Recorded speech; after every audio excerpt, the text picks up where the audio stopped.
C'est la première du film La guerre des tucs en 3D, film qui vient d'être adapté en dessin animé, mais c'était un film mythique, présenté en 1984, réalisé par André Malençon. Pour moi, ça me rappelle ma jeunesse, ça fait partie des premiers films que j'ai vus, mais c'est aussi le début du Girl Power. Bienvenue sur le tapis rose de Catherine. La guerre commence aujourd'hui, Daphne, quand l'école recommence. Deuxième loi, on parle pas à l'ennemi, sinon on est des traîtres. L'armée qui va avoir le fort, elle gagne. Bonjour Marie-Lou. Bonjour! Je trouve qu'on est un petit peu en contradiction aujourd'hui. Non, on n'est pas dans la même saison. Je le savais, en plus, ils m'ont averti, mais qu'est-ce que tu veux? Un tapis rouge, c'est un tapis rouge. Là. Non, je le sais. Toi, t'es hyper glam, fait à peu près 20 degrés. Moi, j'ai une tuque sur la tête et des mitaines parce que j'ai vraiment voulu respecter le thème. T'as raison. T'as compris le concept. Oui. Voilà, t'es la seule d'ailleurs. Vous êtes quasiment en T-shirt. Ouais. La guerre des tucs, ça représente quoi pour toi? Parce que t'es exactement de la même génération que moi. Ouais, les fins trentaines. C'est vraiment un classique qui a bercé mon enfance. Je l'ai vu, revu. Moi, je suis née en 78. Le film est sorti en 84.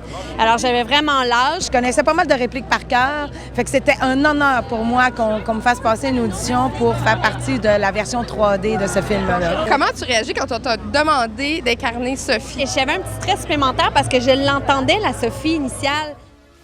T'as de la neige, là. T'as un trou dans ta mitaine.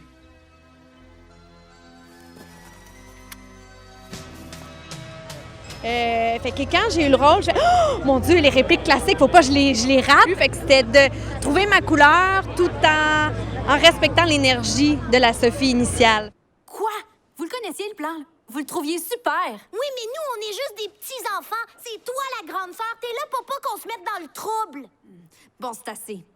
Amène-toi, Lucie, on s'en va. Et hot, Sophie, là, c'est comme la première fille qui a créé le Girl Power au Québec dans un film. Ah, j'aime ça! J'avais pas vu ça de même! Ben, écoute, c'est une fille qui accote des gars dans une bataille de guerre de balles de neige. Ouais, elle a du caractère, c'est une générale, puis elle a du leadership, mais en même temps, elle a une sensibilité, elle a de l'empathie pour le drame des autres. Ça, c'est des belles couleurs, je trouve, comme personnage.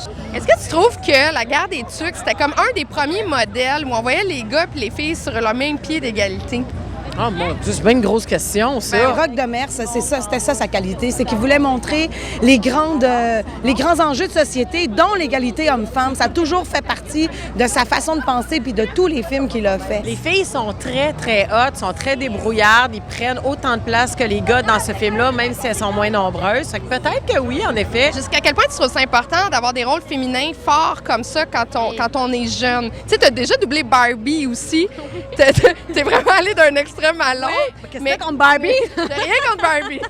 C'est un autre modèle. Oui, c'est un autre modèle. Bien, t'as raison. Je trouve que c'est intéressant ton regard face à ça parce que c'est un film qui va avec la génération des petits. Fait que de montrer que les gars, les filles, ça peut être égal, ça peut être une générale. Fait que c'est une belle valeur que le film apporte. Et c'est intéressant qu'il y ait déjà à l'époque, il y avait cette idée-là. Puis en plus, c'est que dans le village, il n'y a pas beaucoup de filles. Elle arrive, elle est nouvellement dans le village. Et même quand elle est nouvelle, elle arrive à faire sa place, puis plus que sa place. Là, elle prend le lead de l'affaire. Fait que, ouais, je suis bien fière de ça, effectivement. T'as bien raison.